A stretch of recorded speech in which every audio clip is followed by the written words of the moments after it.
My mom always said life was like a box of chocolates. You never know what you're gonna get. What you just said is one of the most insanely idiotic things I have ever heard. At no point in your rambling, incoherent response were you even close to anything that could be considered a rational thought. Everyone in this room is now dumber for having listened to it. May God have mercy on your soul.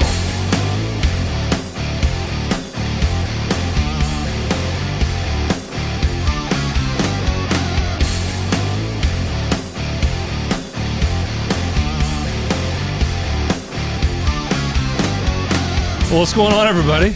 Jeff, where have you been? Yeah. I've been here every week waiting for you. Right. No showing. Right. Well, welcome to the Rhythm Section, a Memphis music podcast where we celebrate the soul of Memphis and North Mississippi music, produced by SRP Studios Podcasting, srpstudiosllc.com. I'm out of practice. All right, catch new episodes every Wednesday morning on Apple and Spotify, and don't miss our video releases at 6 p.m. Central on YouTube and Facebook.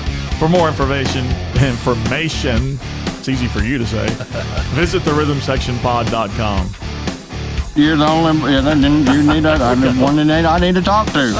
If you enjoy the show and find it in your heart to support it, you can easily donate to our tip bucket through Venmo and CashApp. The links are in our episode and social media descriptions, or search the Rhythm Section Pod on either app. Join us for our new TRS Sunday Replay series. Each Sunday, we return your favorite interviews in the order they were originally published. Yeah, this week's replay is David Kurtz and Billy Maharry. You can catch upcoming replays with Jennifer Grant, paying tribute to Junior on September 29th. And Jimmy Falk from Area 51, 6 Feet Under, and Broken Snare Studios on October 10th. All on YouTube, Apple, and Spotify. Take the chance to revisit the highlights and hear from our amazing past guests. Again, every Sunday on YouTube, Apple, and Spotify. All right, everyone. Welcome back after a little hiatus. My name is Derrick Michaud, and joining me today, as always, is my best friend, Jeff Ward. Oh, I wanted something corny. You want something corny?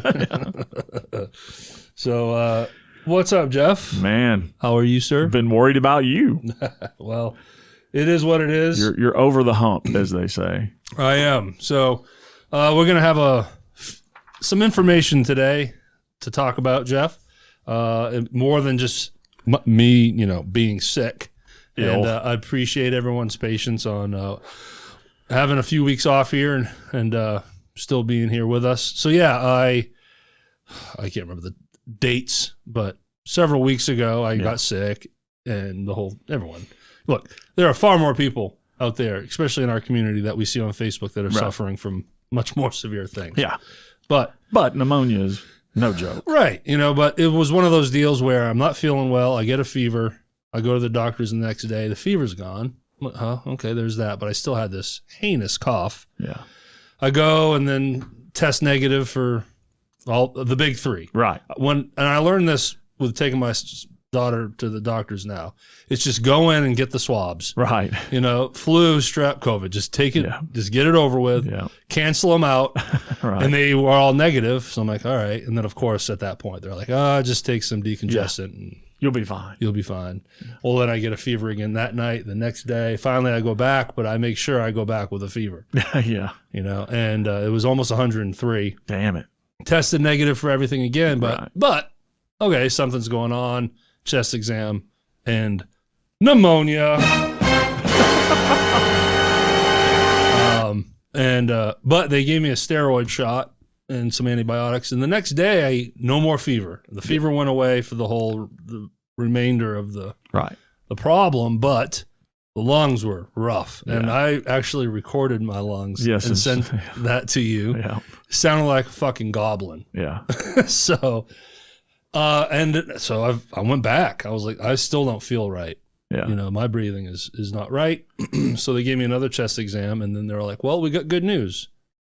Pneumonia is gone, but now you have bronchitis. I'm like, good to know. So then I got the whole prednisone pack and the whole thing. So I'm better. Yeah. Here we are. Good to know. You're not running marathons yet. No, God, you're no. better. No, I'll be fine. Yeah. No, I'm almost at my normal unhealthiness. Right. I'm not quite there yet. Right. But anyways, thanks for your patience, everyone, for, not hating us for taking a couple weeks off. But now you might hate us a little more or a little after what I'm fixing to talk about now. So Jeff is quitting the show. No, just kidding. No, they'd be happier if I quit the show, probably.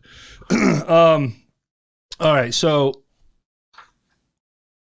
before all of this unhealthiness and all this stuff, and an ongoing cloud that's been hanging over this studio, not just the show, but the studio as a whole, my business as a whole. And Jeff, you've been here behind the scenes throughout all of it. It has been struggling mightily. Yeah.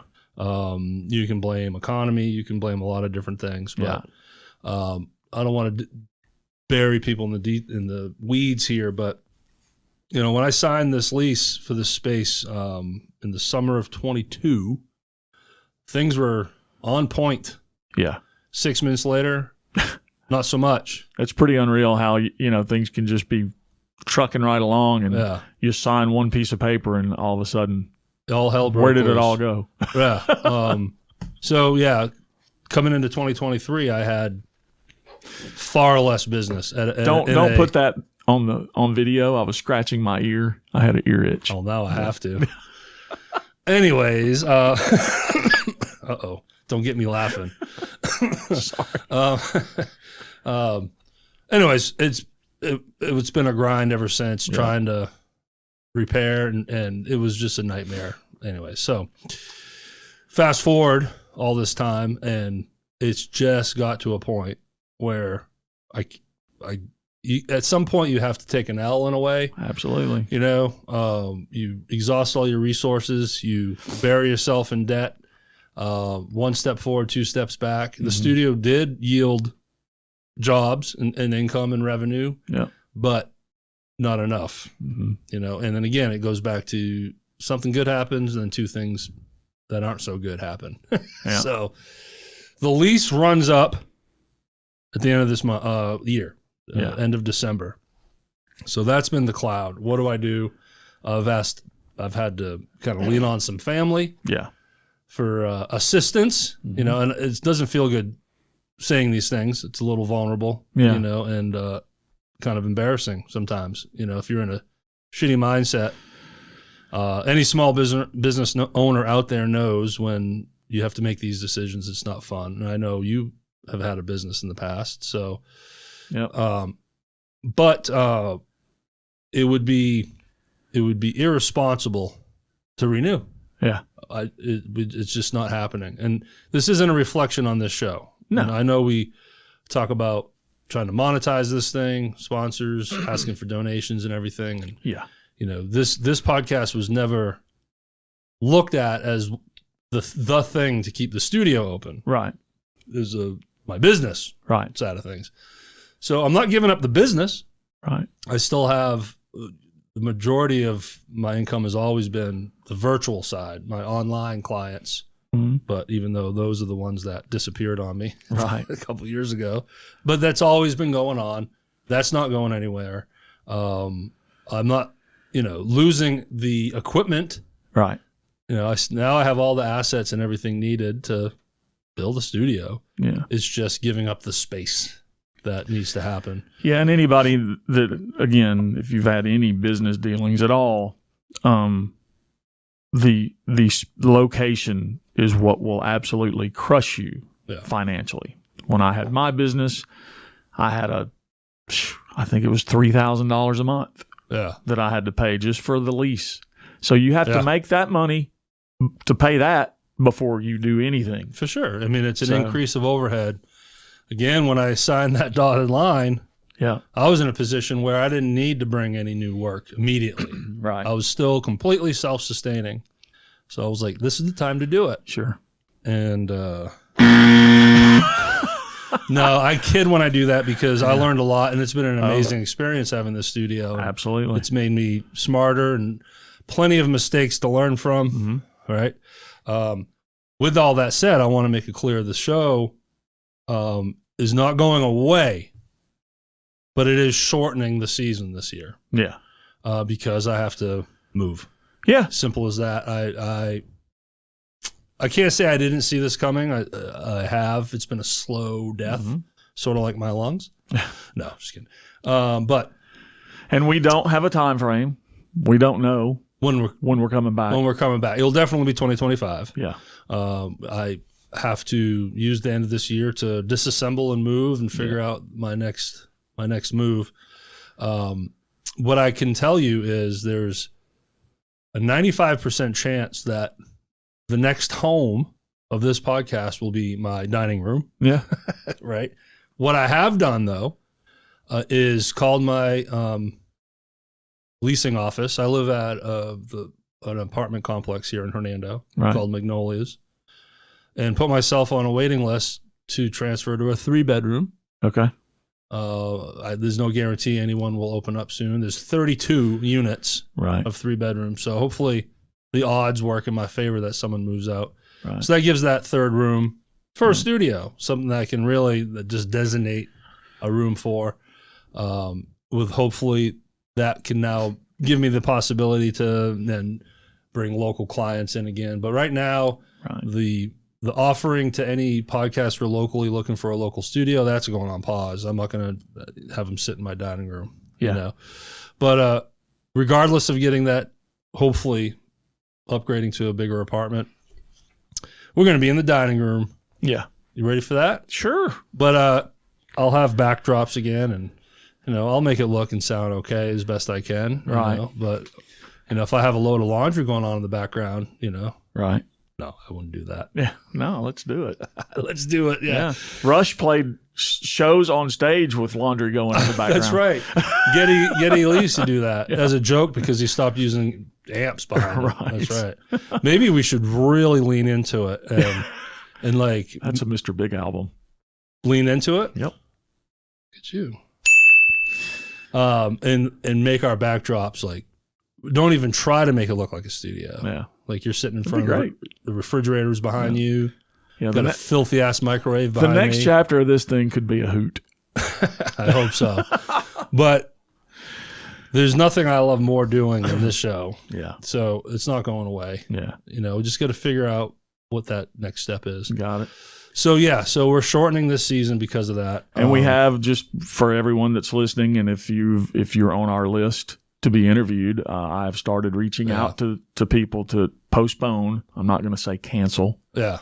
And I've postponed a few, but there's a couple that I haven't gotten to. So if you happen to be watching this and you haven't heard from me yet, he's coming. I'm coming. And that's another unfortunate and embarrassing thing, because this isn't the first time. Yeah. I put you as the booker in that position. Yeah, well, hopefully, I mean, I think people can understand this situation. Yeah. I mean, we could interview them in the parking lot. we can do anything, you know. But for those longtime listeners, you might think back when we had our first big hiatus. 40 plus episodes in.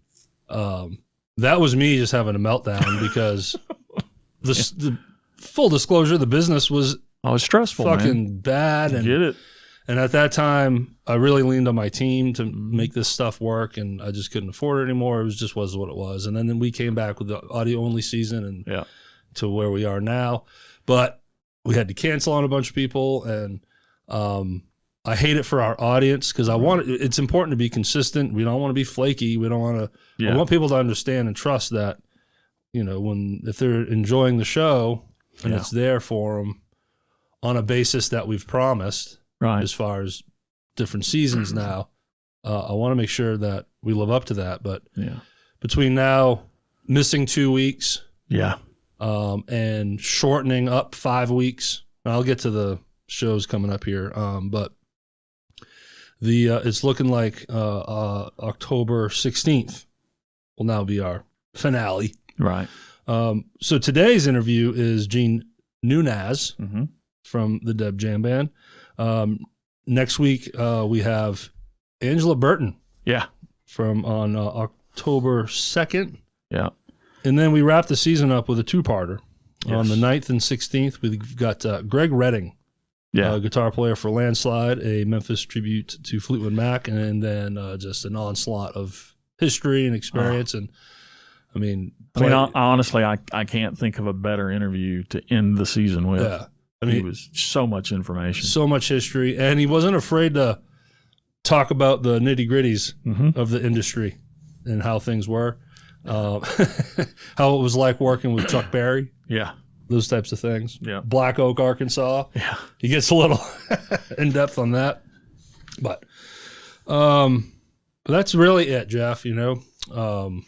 I hate having to say this. Yeah. It sucks making this kind of announcement. Right. But it's just new chapter. 2025 is going to be a new chapter. I just got to figure out how to disassemble this chaos in here and move on out. Right. But if anyone has a, 70-foot yacht that you'd like to let us film the podcast aboard, we'd love to do that. We could use 80 feet. Yeah. It needs to be 80. Yeah, 85, maybe. Okay. Well,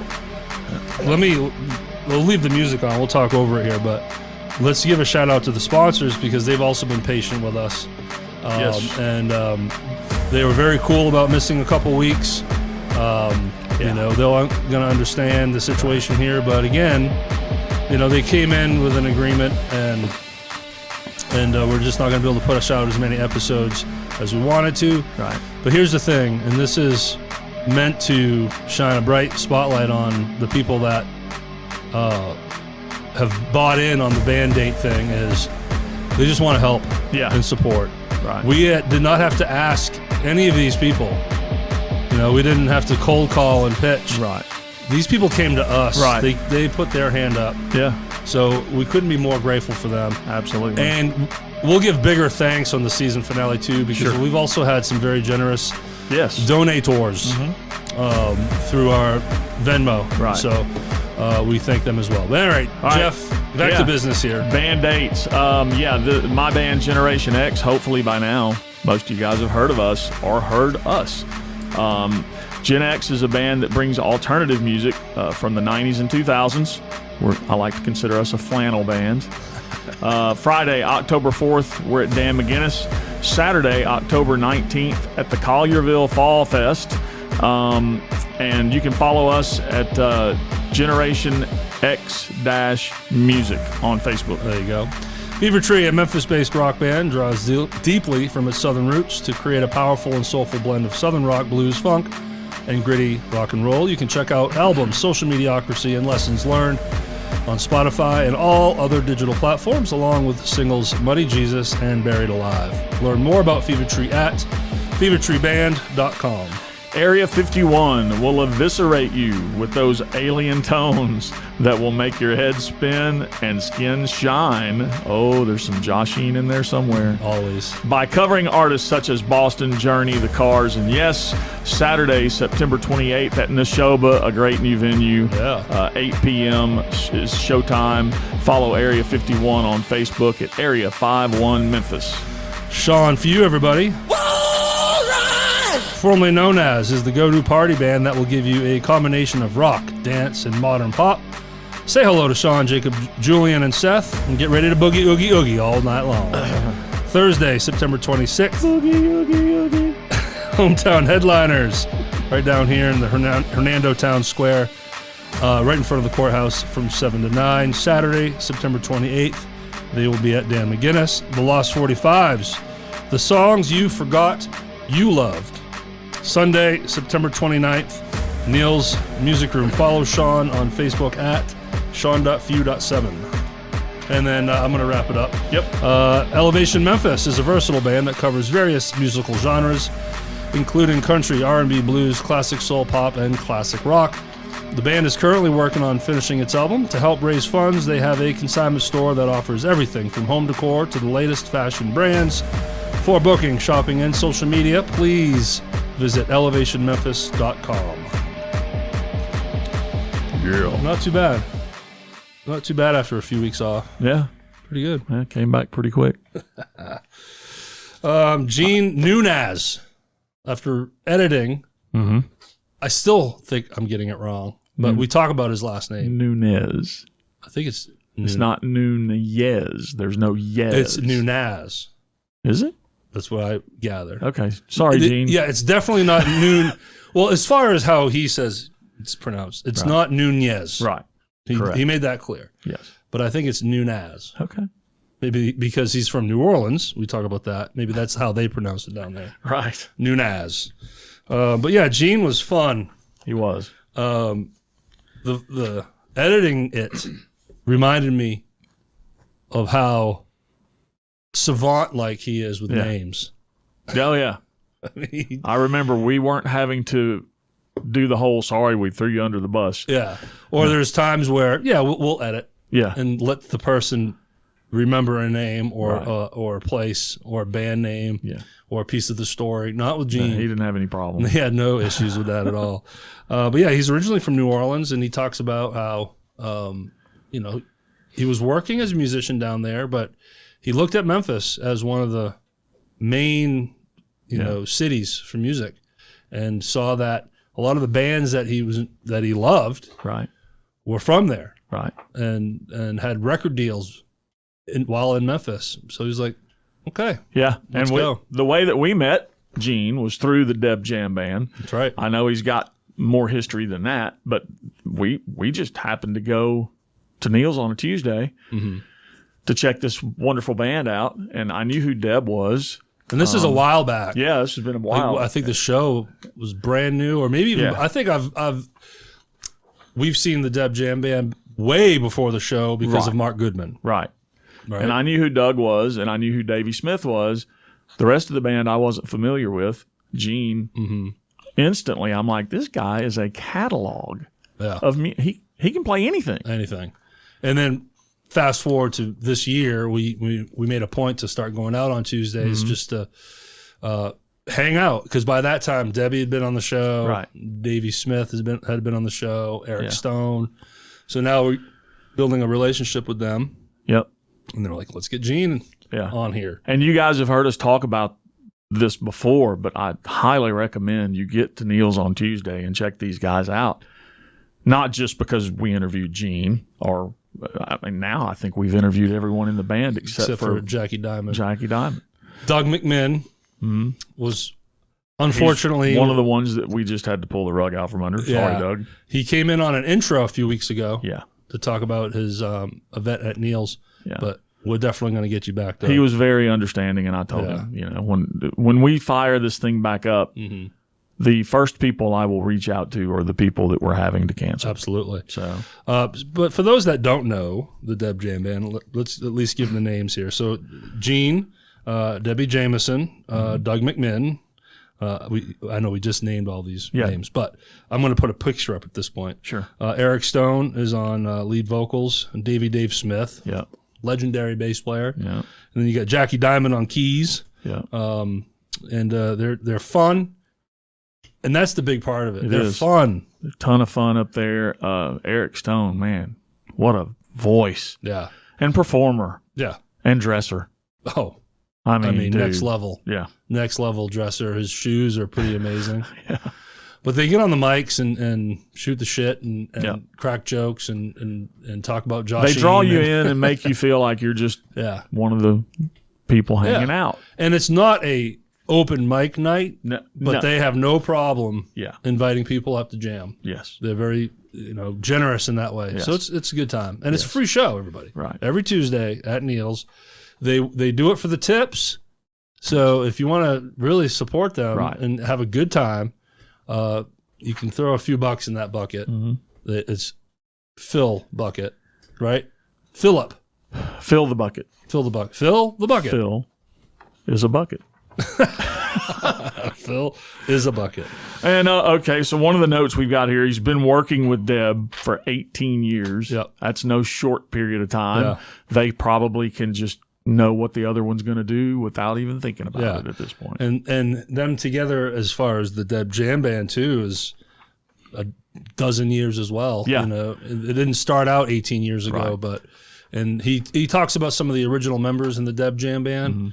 But yeah, those two have been working together forever. Shoe Productions, we've heard about that from more than one person. That's mentioned in more than one of our episodes. Yeah, Tanner's the other one that comes up a lot, especially with Debbie Jamison. Memphis had 2 big jingle production studios. Shoe was one of them, and that's the one that he worked at a lot. That's how he got to know Davey Smith. And he talks in depth about how that all works and a little more details, too, on what the pay was like, how this whole thing worked, and very interesting stuff. And you're going to get to hear Gene Nunez use the word shizzle. Do you remember that part, Jeff? I don't remember I know that. it's been a minute since we did the interview. I benefit from editing it and seeing being reminded of this stuff. Right. But this is he's a character. He was a lot of fun. And then various bands all through the years. We talked about what he's done. Did we talk about his recent marriage? Yeah, his wife. Yeah. Debbie. Yeah, she was here. Nunez. She was in the corner. She was in the corner. Right. She says a hello in there. Yes. But yeah, he. In fact, she's in the thumbnail picture. Nice. You know, we were like, "Hey, want to be in the picture? Come on." Because look, I've seen both of them at the Tuesday night thing at Neil's, and they're just newlyweds. Yeah, 2 years. They said. Yeah, but they're still. It's like they got married last week. I know. They're lovey-dovey. Oh, it's so sweet. Yeah. But well, we hope everyone enjoys this one. Yeah, and we're sorry for the. We're trying to be upbeat. I am. It's hard. It's difficult, but hey, look, is what it is. Life happens. Yeah. Shit happens. Yep. And it has happened bigly. It is happening. Yeah. But in terms of my lungs, yeah, I'm feeling better. That's good to know. For sure. And the last 2 Sundays, there was no way I was coming in to record. I just had no energy. I've been super concerned, man, because this, just so everybody knows, this wasn't a cold. This dude's been seriously ill. I was wondering if I was going to get the call that you were at the hospital. Well, you heard the lungs. Yes, I did. But luckily, the goblin kind of went away. Right. I would play it on the show, but it would gross everybody out. It was pretty terrible. It was interesting. Yeah. So, but all that free time to not stress about things too, right? Yeah. Yeah. Right. Yeah. All right, everyone. Remember to join us for our exclusive TRS Sunday Replay series, where we bring back your favorite interviews on YouTube, Apple, and Spotify every Sunday, which will continue, by the way. Right. That's not going anywhere. So during all the downtime coming up, you're still going to get content. I vote that you add us back in, though. Thanks to our band sponsors. Again, you can find us on Apple, Spotify, YouTube, Facebook, and Instagram. Find all channels at therhythmsectionpod.com. And I don't skip over that lightly. Thank you, band sponsors. Yes. This thing never would have gotten to this point without that. They've been the thread through the whole thing. Yeah. So we are much appreciative of that. Yeah. And going back to the Sunday replays, keeping our intros in that would certainly save a lot of time. Yeah. But no, we're not going to do that. No. And don't forget our tip bucket. Easily donate to our cause here on Venmo and CashApp. Just search the Rhythm Section Pod. And I forgot about our email. The Rhythm Section Pod 2022@gmail.com. Yep. I mean, they're flying in. Like, nobody's using it. I can't keep up.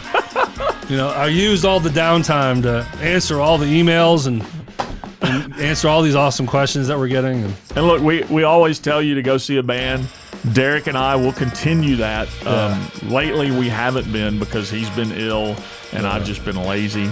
But we will definitely, get things back to rolling again and be at shows and talk to people. That way, when we fire this thing back up, we got all kinds of new people to talk about and things to do, and we will be back. And we're not going anywhere right now. We're not saying bye today. We got a handful of episodes coming up, like I said, that were already filmed. So we're not going to cancel now. We want a few more weeks worth. That's right. So, all right, everyone, please enjoy our interview with Mr. Gene Nunez. See ya. Thank you.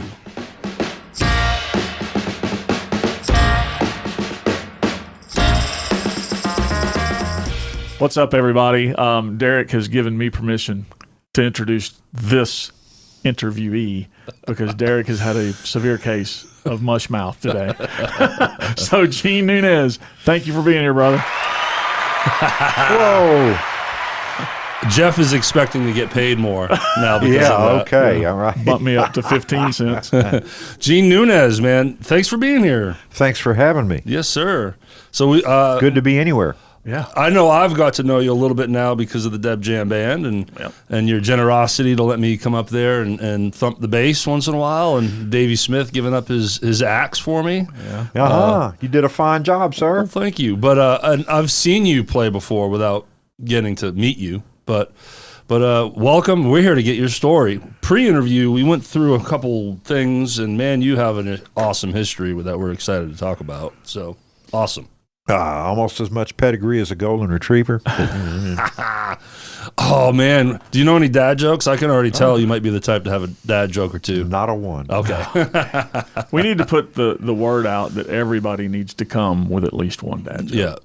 That is the price of entry. Yeah, I checked my notes. I didn't see that. Yeah, no. Your grandfather then. Put it that way. Exactly.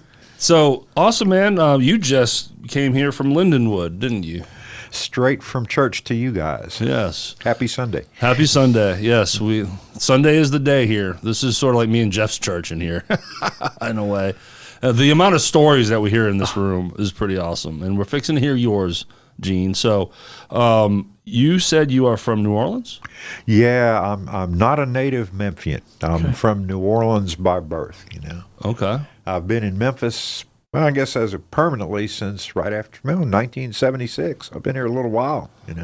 What was the move for? Did you move here for the music?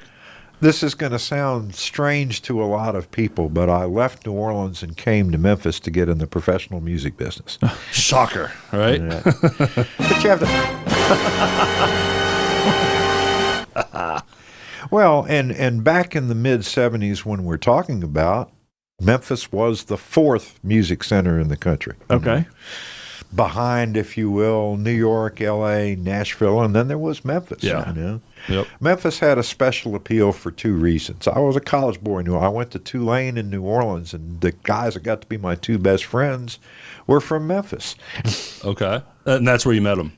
That's where, I met them at Tulane. And so when I got out of college, I was in New Orleans. Well, New Orleans is a musical hotbed in a way, but it's a musical hotbed for brass bands, and the Meters, the Neville Brothers, the funk groups, that kind of thing. Yeah. I was in the process of growing a mullet and listening to a lot of British rock, so, I had a mullet. Did you have a mullet, I Jeff? had a mullet, yes. Yes. I know mullets. Mine was a pretty poor mullet. Mullet. I can't imagine yours, but It was pretty beautiful. It was a beautiful mane of hair. It was amazing. so and I was working in New Orleans. I was in a band called Blades. We played a lot of Todd Rundgren and Raspberries. We were hip to some of the Memphis bands like Big Star and Zyder Z, bands of the 70s. They got on the radio in New Orleans, and I was like, wow, there's rock bands from Memphis. They're on Columbia. They're on RCA. That never happened to rock bands in New Orleans at the time. Yeah. It did, of course, after I left, but it took some years. Better Than Ezra and Cowboy Mouth. Since then, there have been bands from New Orleans that became popular. I knew Cowboy Mouth was, but Better Than Ezra, I had no idea they were a New Orleans band. Yeah, that was a New Orleans band. Very cool. Well, I was just in New Orleans a few weeks ago, about a month ago, and Bourbon has turned into a nightclub strip. Oh my goodness, it is different. They still had some venues with bands. You heard some blues. You heard some Nirvana. Really? There was, of course, venues with bands, but for the most part, man, it was dance music. Yeah. The nightclub places always did outnumber the bands. Yes. That's a good bit of trivia. When I played in the place on Bourbon Street at the time, their big attraction, they sat a girl in a swing, and her legs came in. She would swing, and her legs would go in and out of the window there. Whoa. Hello. Yeah. I played that gig. It was from 10 p.m. to 4 in the morning. Ooh-wee. Man. Whew. Jeff's like, no way. Give me that 6 p.m. slot, right? 4 in the mornings when I'm getting up to drink coffee. Man, when I first started playing in Tunica in 06, the Horseshoe had, it was wall to wall, 7 days a week. I remember those days. And we had the night shift once. It was midnight to 5:40 a.m. My goodness. And I saw the sunrise many a time leaving the Horseshoe. Yes. We'll get to that. Oh, awesome. I love it. Well, before we go into history, let's talk present in the Deb Jam Band. All right. Debbie Jamison Band. So we got you, Debbie Jamison, Doug McMinn, Eric Stone, Dave Smith, and Jackie Diamond. So how long? Well, we know this because of Debbie. I mean, you guys have been doing this for a minute, right? Well, Debbie and I have been doing the gig at Neil's for, golly, about 10 years now. Wow. It started as a duo. It actually started as a duo before I was in it. It was her and Eddie Harrison. Okay. And that went on for a couple of years. Eddie took a gig playing piano on a riverboat that lasted about a year. So then he was out of town, and she asked me to come in. So it started being a duo. Mm-hmm. Yeah. And did you do tracks even then? Oh, absolutely. Okay. Well, I've been doing tracks in one form or another since 1989. Yeah. So Wow. we'll get to that. Technology has changed since then. It's changed a lot since I started doing it, Yeah. I got into technology because when technology came along, it put studio bands cutting commercials out of work, which is a lot of what I did at Shoe Productions. And we're going to get to that for sure. What you could do with 6 or 7 people now you can do with one person. Mm-hmm. So And the cool thing is you guys still do a duo thing at Neil's before the whole band gets there to do the full band, show. And you and Debbie do your duo and you use some tracks. And I got to tell you, the first thing that I noticed about you as a musician, you're one of the most versatile guitar players I have ever witnessed. I mean, the range of stuff you guys cover is very wide. You can take any request. Yeah. You take requests and you nail it. And it's like the catalog is this thick, and I'm sitting there going, how does he remember all of this music? with great difficulty. Well, the fact that you've been doing it for a little while probably helps. Part of this, music is kind of like ice cream, and so you got vanilla and chocolate, but if you go to Baskin Robbins, you have 31, right? Yeah. 31. I always have to remember how, Yeah. And my ears just were never happy with just one flavor. Yeah. I get it. Call it flavor, call it texture, Yeah. I guess I was always a little bit interested in all of it, Yeah. Which is awesome. It's And the through- right way to go. And through the years I've been playing, I suppose it's been a lot of, I've been interested in a lot of kinds of things. I'm old enough. I mean, look, when I started, it was like the Beatles and the Stones. It was like the British invasion, And the mullet. You already And the established mullet, that. You had the mullet. So people ask me, what was your first concert? Mine was the Beatles at the Mid-South Coliseum in 1966. Whoa. That's a good one. That is awesome. Was that Rubber Soul? Oh, I think they had by that time, Revolver was out. Okay. Yep.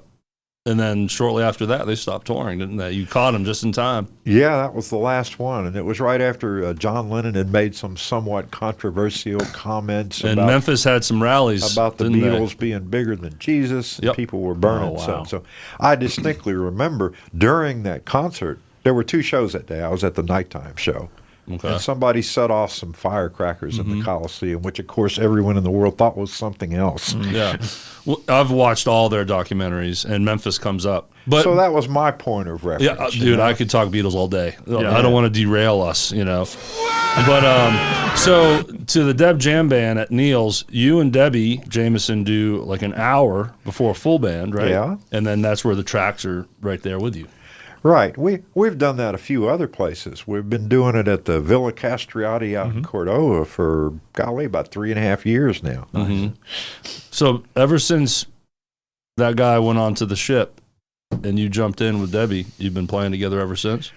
Well, we'd been playing together. I met her playing with Eddie Harrison and the Shortcuts in 1987. Oh, there you go. Very cool. We were both Shortcuts together. I've been in and out of the Shortcuts so many times that I think it's 4 or 5 times. I think that's not entirely sure. We started doing duos actually in 2006. Okay. Yeah, working on 20 years, almost 18 years. Wow. Yeah, working. So it was, boy, things were kind of primitive back then. I had to find ways to take those tracks around. Well, now, Yep. you can have tracks in a phone, you can have tracks in an iPad. Back then, I had them in something that was like about this big. Yeah. What do they call those things? iPods, or the early iPods. I remember the iPods. Yep. Yeah, I remember those. And we did some stuff at Huey's on Sunday afternoon. And our other big venue was the Half Shell Restaurant, the one on Winchester. Yes. Yep. Yep. I remember. Same shopping center as Huey's Southwind. Yeah, very familiar. Yes. Yep. So we did that for a while. We didn't do it for a while. When we seriously started doing it again was when I came over to Neil's in 2015, I think it was. And that started what goes on now. Well, it gradually evolved. We had a couple of other gentlemen, a guy named Willie Hill that played drums and a guy named Michael Rainey that sings and plays bass. Okay. And they started coming aboard too, They weren't actually getting paid. They were getting paid out of the tip jar. Yeah. But that's how it gradually evolved into being a band. Right. And to the lineup we have now, right? Right. The lineup we have now was post-COVID, right? PC. I like that.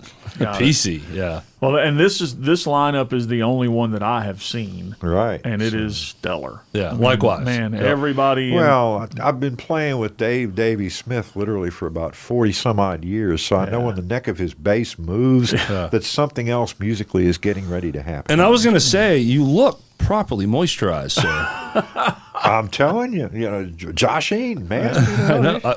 We have the bottle here. Yeah. So if you're not feeling dewy enough right now, when you leave, please help yourself. Okay? I'm telling you. Yeah, because I definitely want to talk about your position at Shoe Productions?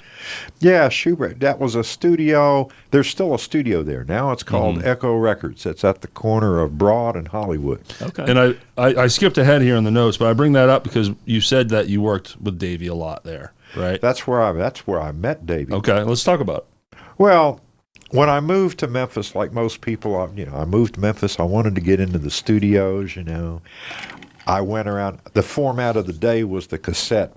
Yep. And so of the handful of sessions I'd ever done in New Orleans, I put a cassette together. Back then, there was no internet, so you had to get in the phone book and go, what are the studios?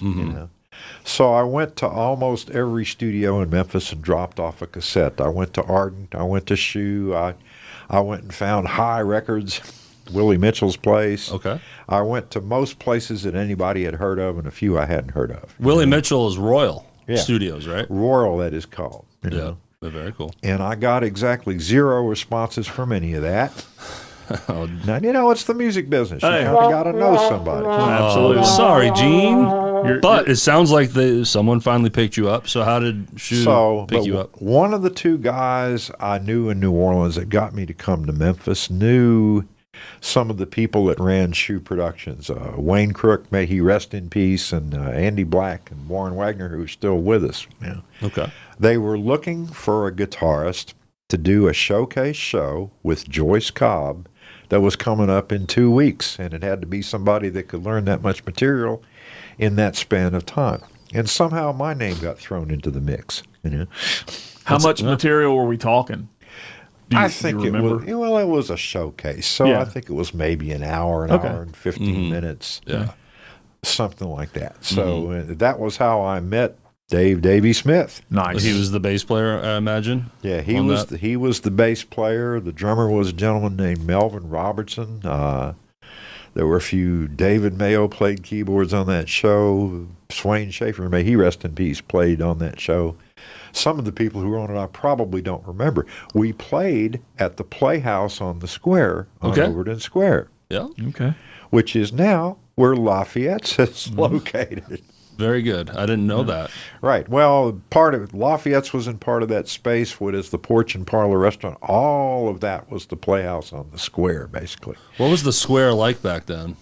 Well, TGI Fridays, and the Bombay Bicycle Club across the street where Bosco's is now located. The place down on the corner upstairs was called Yosemite Sam's. And not Opera Memphis. Was Night the ballet. Moves down there, Jeff? No, that was Rascals. Yosemite Sam's was on the downstairs part of the building, and Rascals was upstairs. Gotcha. I stand corrected. Yeah, but the sound, the way the sign was on the front of the building, you thought the whole thing was Yosemite Sam's. Gotcha. Just the way it looked. Okay. That was the one. And there was a club called Solomon Alfred's on the northeast corner there now. Okay. It got torn down. There was a hotel there for a long time called the French Quarter Inn, and it got torn down. Is that where the ballet is now? One and the same. Yeah. Right. Okay. And I've seen that corner through 3 different buildings. Yeah, I moved here in 2011, so I was there before the ballet came in. And I remember coming to Memphis and in that area, and there was a lot of plywood covering up windows even then. And look what it is now. Yeah. Very cool. When I got here in the 70s, I missed the original Lafayette's Music Room. It was gone, right? Okay, yeah. The square was, well, really kind of the one happening place in Memphis back then for an entertainment area. You know. Okay. There was another club down there right past the dairy, which was called Trader Dick's at the time. I didn't know that one. The Blue Monkey. I remember that. Is the same Blue Monkey now? Same spot? Yeah, right. That was Trader Dick's at the I see. Before Blue Monkey. Yeah. Gotcha. before. The smokiest bar on earth. Oh, we could have a contest to decide which Yeah, one. true. But I derailed us, shocker. That's all good. Back to Shoe. So you play in this band with Joyce Cobb. You meet Davey, and that's The your showcase shoeing? was a success, and they were and these same guys that never listened to my cassette were like, "Hey, where'd you come from? You want to come do some sessions? We do commercials and jingles, and we do a few, you know." And you were like, yeah, of course. So, Now, when you were tapped to do this showcase, did you have to do any kind of a audition, or was it just the word? The guys told them you were good, and they just gave you the material, you learned it, and you played the showcase. We had, they scheduled. Was the showcase the audition? They scheduled one or more rehearsals. Okay. I suppose if I hadn't cut it at the first one, they would have thought of something else. Yeah. Yeah, gotcha. So now you're in. Yep. So now I'm in, and there were 2 big jingle production houses in Memphis at the time. You know, the other one was called the William B. Tanner Company, which was later to be called Media General. You know, in fact, my wife had a job there at the time. That's right. Your wife, Miss Debbie, is here. My wife not Jameson. Debbie Nunez. Do you want to say hi? Hello. There we go. So, but Shoe was, if you will, we were kind of the rebel jingle house of the 2. If you went to the William B. Tanner Company, you got the strings and the horns, and you got the big production, and you got real fancy jazz sounding jingles, you know. And then Shoe was a little simpler. We charged less because most times we had most of our jingles were combo, if you will. Guitars, keyboards, they would maybe overdub some horns or things like that in the end. Usually if they had strings, they were synthesized strings played mostly by a guy named Carl Marsh, who moved to Nashville and made it huge as an arranger. Okay. Did you ever work with anybody, and I'm trying to tie something together here, and this may not work, but there was a local band here, original band back in the 80s called Thrust. Ty Crook was the lead singer of Thrust, and his dad, if I'm not mistaken, was in the jingle business. Did you ever work with someone with the last name of Crook? Absolutely. All right. Wayne is the catalyst that kind of put this thing together. Yeah. That's who put it together for the Joyce Cobb thing. Okay, cool. There you go. Well done, Jeff. One and the same. Connecting dots over may here. May Wayne and Ty rest in peace. Absolutely, at this point, man. Ty Crook was one of the most talented people I ever met in my life musically. He was unreal. Well, back then he used to come around in the studio and he was maybe 3 feet tall. So. Awesome. That is so cool. So one and the same. Nice. So that's how all of that got started. And how much work were you doing? How busy were you in the studio? It seemed like 2 or 3 days a week we would get to go in there and cut a jingle for somebody and go home. Was it enough to have it as all your work? Absolutely not. But I was still right. I'm still playing live with different people at that time. Yeah. So you're a full-time musician though, live in studio. That's all you got going on. At that point, that's all I had going on. Like most musicians, my journey takes me through some other paths. And some day gigs of. Yep. Been there for sure. So how long were you cutting jingles with them? God, it seemed like forever, but it was really only about 4 years. That run lasted from about 1979 to 1982. Okay. So what was it that stopped? Did they change, or did you just move on? Well, yeah, the various partners, they decided to shut the place down gradually, about 82 or 80, Oh, I'd be there happy as a pig, still doing it. yeah, And we did some other things other than jingles that got a little bit of traction too. They cut something that most people in Memphis call the FM 100 song. Memphis, I'm coming home to you. Okay, All very right. cool. So we're going to put a myth to rest here. Okay. Go for it. The Breaks did not play a note on that song, which a lot of people in Memphis say that record was, the Breaks, Pat and Suzanne Taylor's group that later became. No, they were still a forming group at the time. Okay. Pat and Suzanne weren't even really a couple at that point. They became a couple after they came to the studio and did the FM 100 song. There were a certain amount of sparks flying that, It happens. You never know who you're going to run into.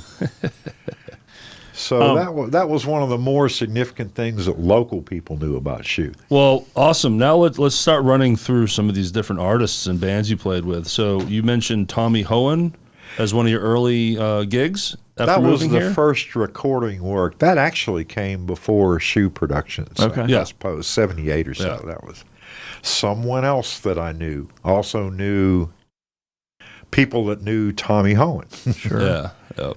And he was being produced over at Ardent. Oh. He was a golden boy. They gave him a lot of free studio time. And Nice. and two other gentlemen that are not with us anymore, John Hampton on drums and Yep. Joe Hardy, who was a producer. John Hampton was affiliated with Tora Tora's work that they put out. That's Very cool. where that name comes from. Jeff stepping in again. Yeah. Right. So they threw my name in for Right. that project, and I went over and played, and apparently they liked what I did. So I got to play all over Tommy Hohen's first record and part of his second one. On the first record, I actually played guitars and bass There you go. on most of it. I've seen you play bass. How I with talked Deb them in, Jam. I don't even remember how I talked them into letting me play bass. I didn't own a bass. I borrowed Joe Hardy's bass to play the Davey saxophone. Smith is like, come on, man.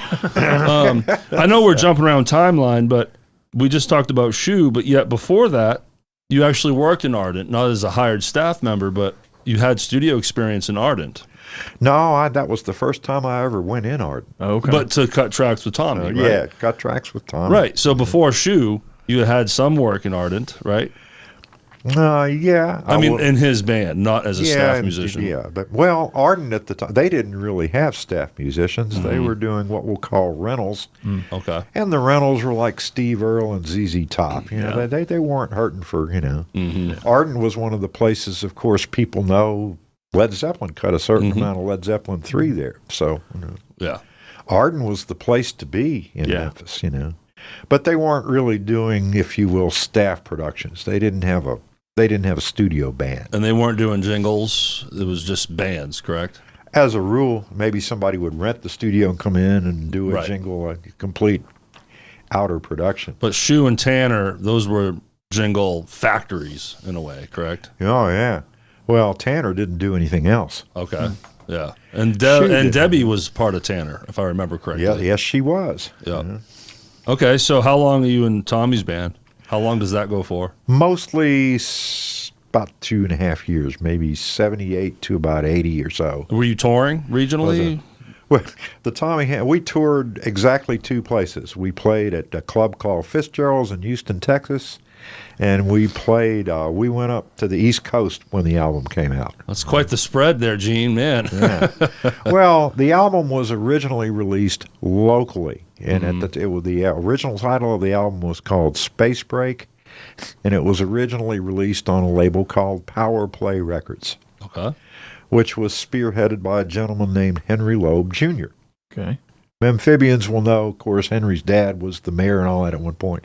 Okay. So Henry had Power Play Records. He had the Tommy Hohen Band. He had another group called the Scruffs that actually wound up being a little better known in the long run, Okay. maybe than the Tommy Hohen Band. But the Hohen Band, we went to Houston. We also had a tour. We went up to the East Coast and played at Max's Kansas City. We played at a place out on Long Island called My Father's. Yeah, it was called My Father's Place. We played at a place in New Jersey, and this is probably juiciest gig we ever had. Probably we were in, I don't even remember the name of this place in New Jersey, you know. The opening band for us was called Twisted Sister. Oh, Opening for you guys. Yeah. Interesting. I've heard of those guys. I'll never forget it. You know, we're in the little dressing room, the green room, and it had the kind of that paneling on the wall like people's dens have.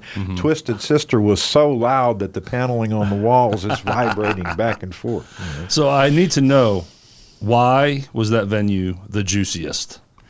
Oh, I just thought, well, in the daytime it was kind of a strip club. When we went in to set up, there was like a girl doing a pole dance. I mean, here we go again. Wait a minute, but it's Jersey, so she's doing it to a Bruce Springsteen song. You can't make this stuff up. Now, how big were these venues? Like, if you can remember how many people they were? I remember Max's being a pretty decent size. And of course, remember, you're up east. It's in New York City. Sure. You know. The Max's was a decent size. The place out on Long Island was a big venue. In fact, we opened for the Greg Keane Band. Yep. Okay. He passed away like really recently, I think. You know. Okay. Yeah. Yeah, we opened for the Greg King Band there. That was kind of, you know. What was the big hit he had? Jeopardy. That's My right. Love's in Jeopardy. I'll be darned. That's right. Okay. Yep. Yeah, he had a couple others, but that was, Yeah. I think that was the one he was riding when we played with him. So, you know. Huge hit. Yeah. Big one. That's probably the one that set his career. So. But, So the next one you had on the list was Joyce Cobb and Hot Fun, which we already covered, Yeah. right? yeah, some of these things existed almost at the same time. Kind of if you overlapping will. and Yeah. bouncing around between them. Yeah. After the showcase, they decided to organize an actual live band for Joyce Cobb, which was something they didn't have at the time. So a few of us got phone calls, and I showed up at the studio one day, and the following people are there. Davey Smith was his bass. Steve Potts was the drummer. There's a guy named Laney McMillan playing saxophone. It was me. We went through a variety of keyboardists in that band. The first one was a gentleman named Donald Brown. I think he's up in New York now. He wound up doing the jazz thing in New York and doing pretty well with it, you know. So that was the original Hot Fun, and that was the band that became a regular at the Solomon Alfred's Club in Overton Square. Okay. The square has changed a lot, hasn't it? Boy, it sure has. Yeah. I remember we played at Solomon Alfred's with that band quite a bit, you know. And Solomon's actually had two rooms. They had a front room, and they built on a much larger back room in the back. Okay. It's going to be significant because we're going to find places where I was playing in the front room with one group and then playing in the back room the next night with somebody else. So you're a working musician, multiple projects going on at once. Did what we had to do. Exactly. So, Yep. And then at some point, you transitioned from Joyce Cobb to Deborah DeJean. I'll say they existed at the same time. Okay. Deborah DeJean, may she rest in peace, Okay. was a vocalist. In fact, she'd been in a couple of bands in Memphis, more like kind of hard rock bands. I swear, I'm trying to remember the group that she had in Memphis for a while there. A couple of producers got a hold of her. It was this gentleman, Carl Marsh, that I mentioned, that worked at Shoe, and another guy by the name of Bo Bohannon that decided to put a record deal together on Deborah. They wanted it to go in a more, this is like 1980, so they wanted to go in a kind of a new wave direction. Right. Lots of synthesizers, that type of thing. Yep. Drum machines. Of course, a synthesizer nowadays looks like a keyboard. Back when we cut this record, what Carl Marsh had, that Moog looked like a switchboard. It looked like a big old-fashioned telephone switchboard. Like mad science. But I remember the first session for the Deborah DeJean record was on Easter Sunday, 1980. Man, your memory's remarkable. You're crushing names and dates. We usually stump people Awesome. with this. You're doing great. Yeah. I'm stumped on a few things about them. Despite notes, I'm still stumped on a few of these. But That's all good.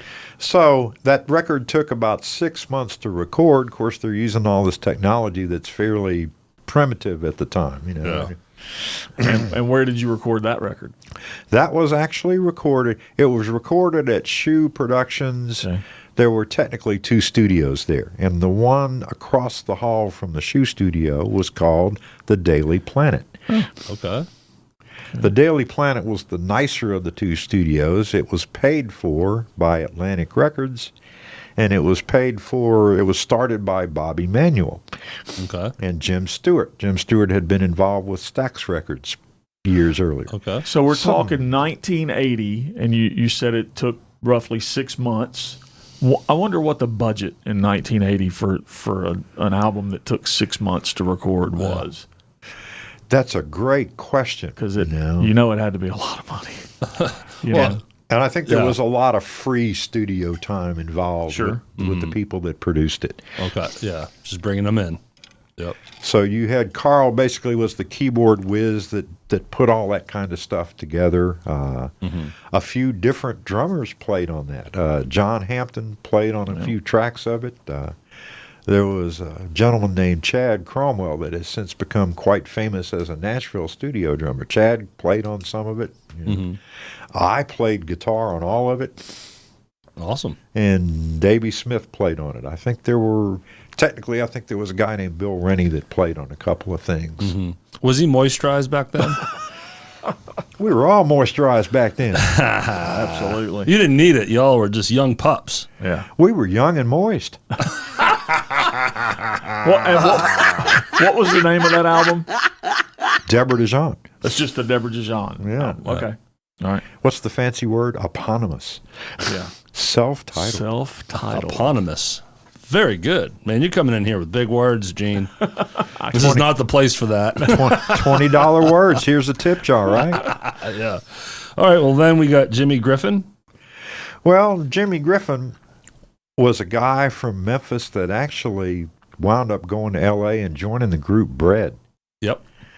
Jimmy wrote most of the B-sides, right? A guy named David Gate wrote most of the A-sides. But Jimmy had the B-sides, which, back then it really didn't matter if you had the A-side or the B-side of a single. The money came on in. Yeah. Really? This is way before streaming. You could actually make money from records. Yeah. That's a rabbit hole we could jump down. Those days are over, unfortunately. What was that band? What was that experience like for you? Awesome. Yeah. It was one of the most awesome experiences I ever had. I guess the Shoe Productions people actually put together and produced one record on Jimmy that they released on their own label, Shoe Records. It was called Lonely Girls. That may be familiar to you because it was also later recorded by the Breaks. Okay. Suzanne Jerome Taylor and the Breaks, and it's on their first RCA record. Our version was technically first, but who's splitting hairs, right? Right. Was there touring and performing with that band? Not in relation to Jimmy, no, there wasn't. There was that project, but then there was a bigger project. Terry had, Jimmy in his years of touring, had forged a relationship with Terry Sylvester, who was one of the Cats and the Hollies.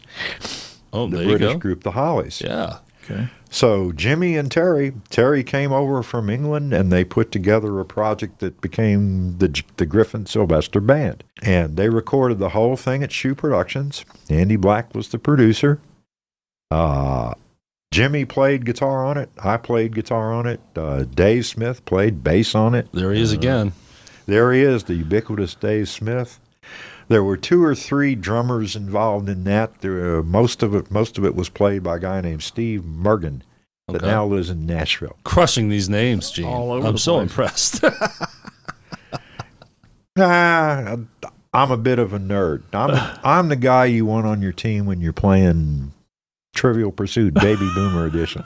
Baby Boomer Edition. That'll work. That's great. Well, I used to read album covers back when there were album covers right. to read. Yeah, when there was actually information there to look at. The loss of money is number one, but below that is the loss of the liner notes. Yeah. Even I grew up with cassettes. That was my thing. You still had all the liner notes. You could see who the producer was, all the band members. Yep. Missed that. Yeah, now it's called Wikipedia. Well, later there were CDs and the credits were still there, but now the print is this big. Yeah. Which was okay when I was 18. Right. Now I need a magnifying glass. You need your focals. Yeah.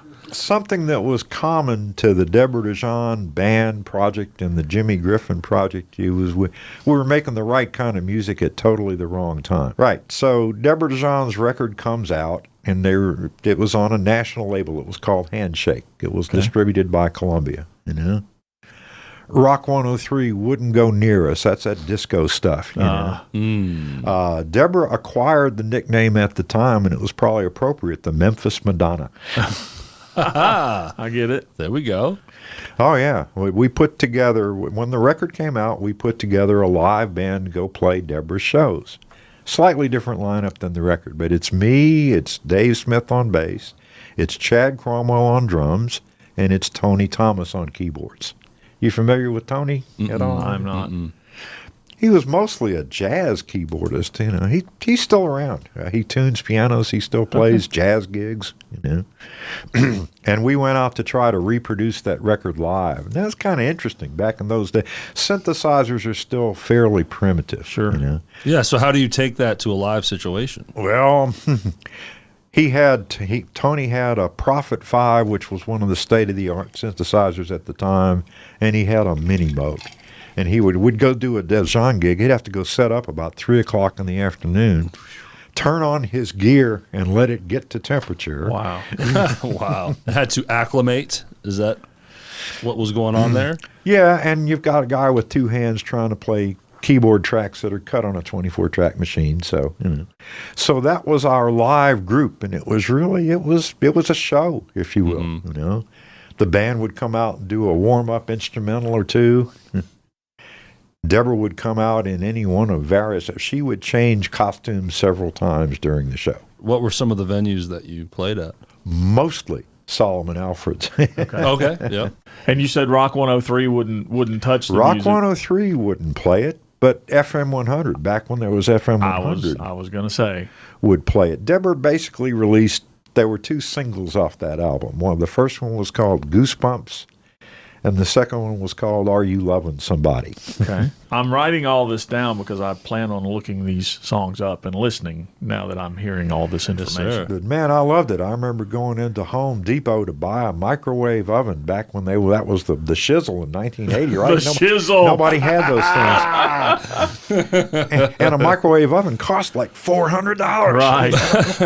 and nobody knew yet if it was cooking your brain as it was cooking the food. But I distinctly remember standing in the Home Depot and hearing Are You Loving Somebody on the overhead speakers. Man, I've made it now. I'm stuck on the shizzle. I'm a session cat, right? Well, when do we move to Sam the Sham? I met Sam the Sham actually during one of my day gigs. I worked at Yarbrough's Music for 4 years, from about 1988 to 1992.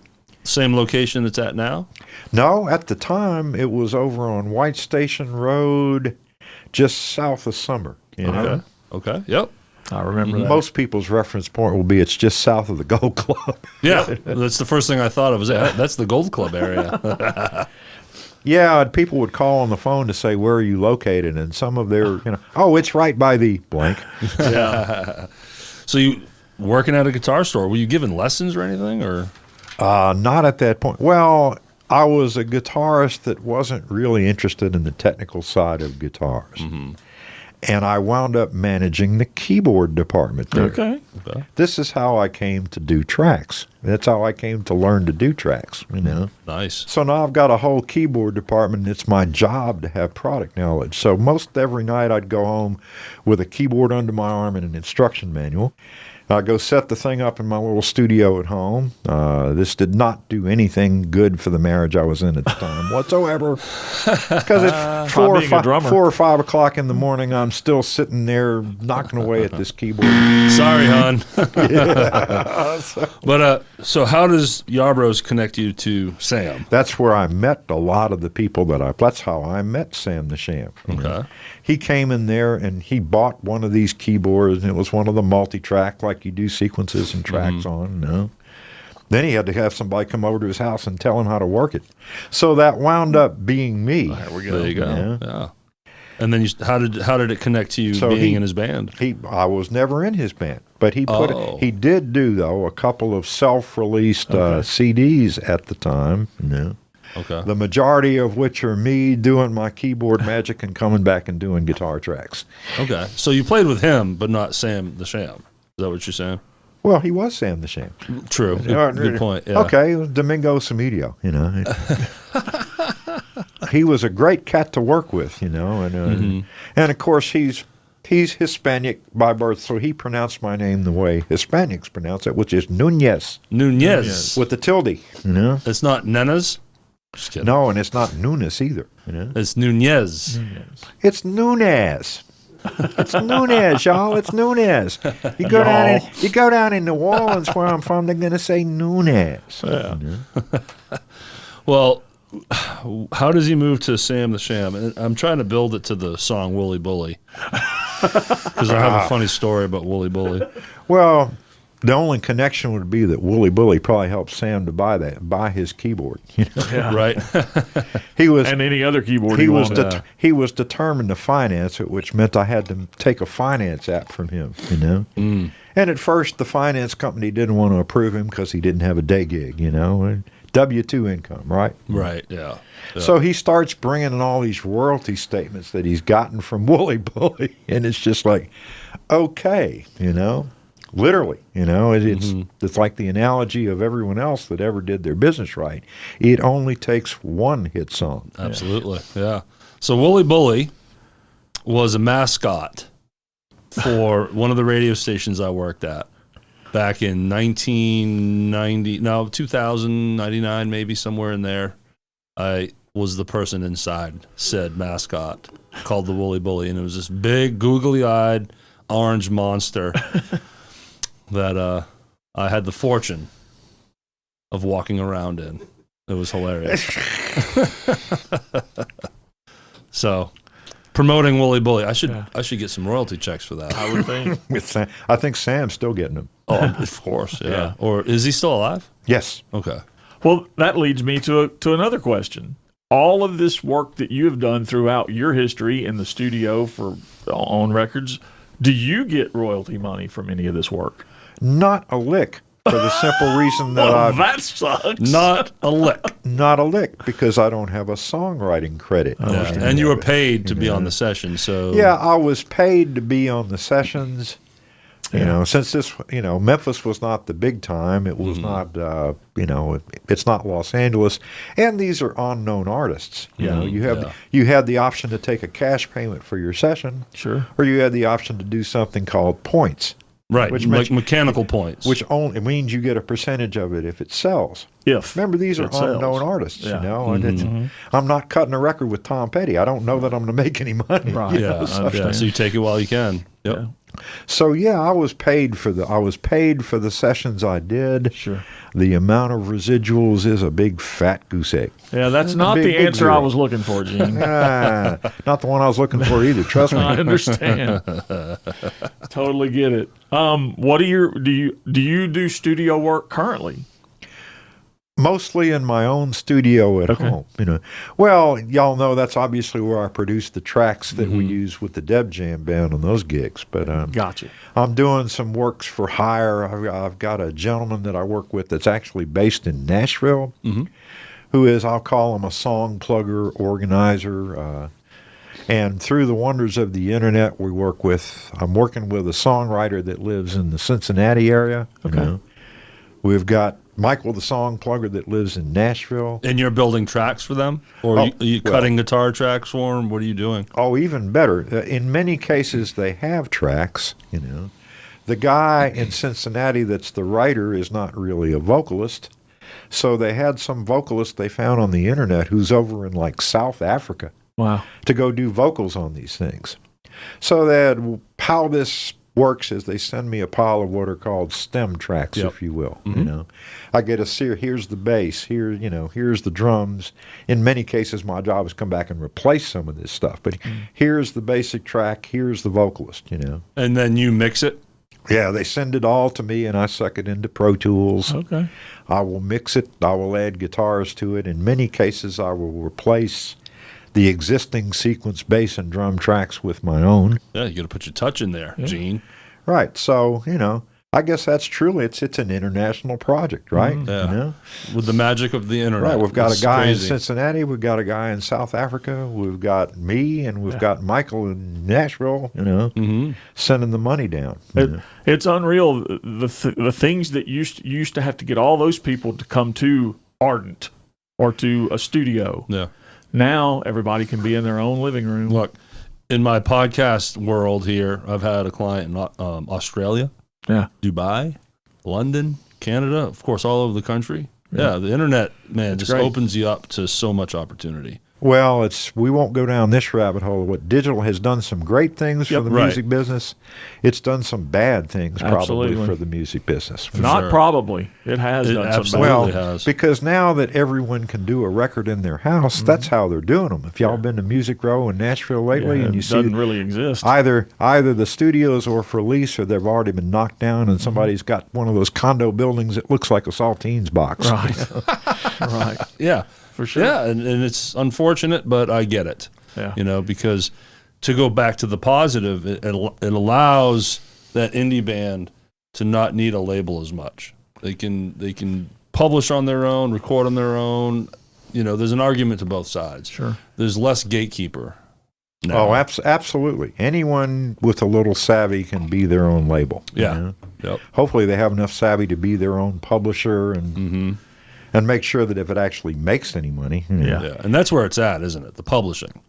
Yeah, publishing is what, you know. Yeah, that's what's up. Yeah, if you're a session musician, you're probably still having, particularly nowadays, that so many records are made without session musicians. These people are having to go on tour, you know. Yep. Right. I know a gentleman up in Nashville that for a long time didn't have to go on the road at all. He was on the A-list. He was, you know. That mailbox money coming in. And those guys get points, too. They definitely do the point thing. Yeah, this guy's getting points probably on some stuff. You know. Well, back in 1978 or 1980, when you were hired as a studio musician, they want to hire you to come in and cut a guitar track for Deb Jam. What kind of money did you make to do that? And I feel like I can safely ask that because we're talking 40 years ago. I'm not asking you what you make today. I wouldn't do that. But what did a musician make in 1980 to go in the studio and cut a track for an artist? Well, I'm going to start laughing because if my memory serves me right, it was about $100 a song. But the reason I'm laughing is 40 years later, it's still like $100 that. a song. $100 then is good money. Yeah, that was good money So, then. right, that was an adult living, you know. Yeah. I mean, the jingle business paid $65 an hour, basically, you know. Wow. That was great money. And here again, this is the economy of 1980, Yeah. you know.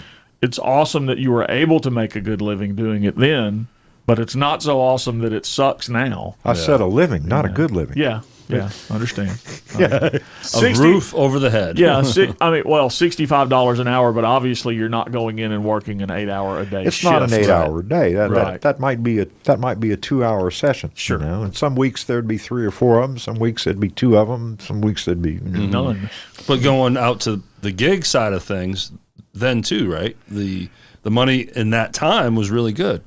What would you get paid playing a gig? The $100 has been the magic number longer than anyone way cares fucking too to long. know. Way too long. Yes, sir. Yeah. Man, Yeah. how is that possible? I don't know how it's baffling. Well, you know, because music is not a commodity. You can't hold it in your hand. It's just it's vibrations in the ear, you know. And so everybody has an idea how to put a dollar value on that. That's what the music business is so crazy, you know. I play in I'm currently in a couple of wedding bands and corporate bands and things like that, you know. You go play roughly the same songs in one venue, it's $100. You go pay a wedding, it might be $300. Yeah. It might be $500. It might be $600. Yeah. Yep. I'm bringing the same gear and I'm doing the same thing. The vibrations are more special if it's a wedding. That's right. That's right. Hey, let's do it again. Yeah. Man, this has been good. I'm positive there's 1,000 more stories we could tell there, Gene. But is there anything we're missing that you'd like to wrap up with? I guess just that right now, one of the projects I'm working on at home that I've been pretty quiet about, Okay. I'm going to put together an instrumental album of me somewhat. And here again, I'm all over the map, so it's going to be a record nobody's going to know what to do with. It'll have smooth jazz on it. It'll have rock on it, Mm-hmm. It'll probably have a good number of guest vocalists on it, since I have the good sense not to try to tackle that. But But you'll do all the instruments.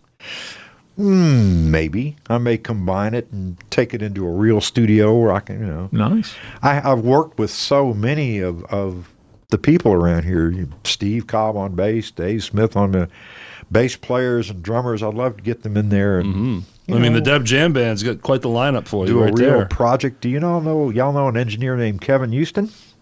No. All right. Well, I was in a band that he was the leader of called the Bouffants for a while there. I remember the Bouffants. Well, I was in maybe the last 7 to 10 years of the Bouffants and got to know Kevin.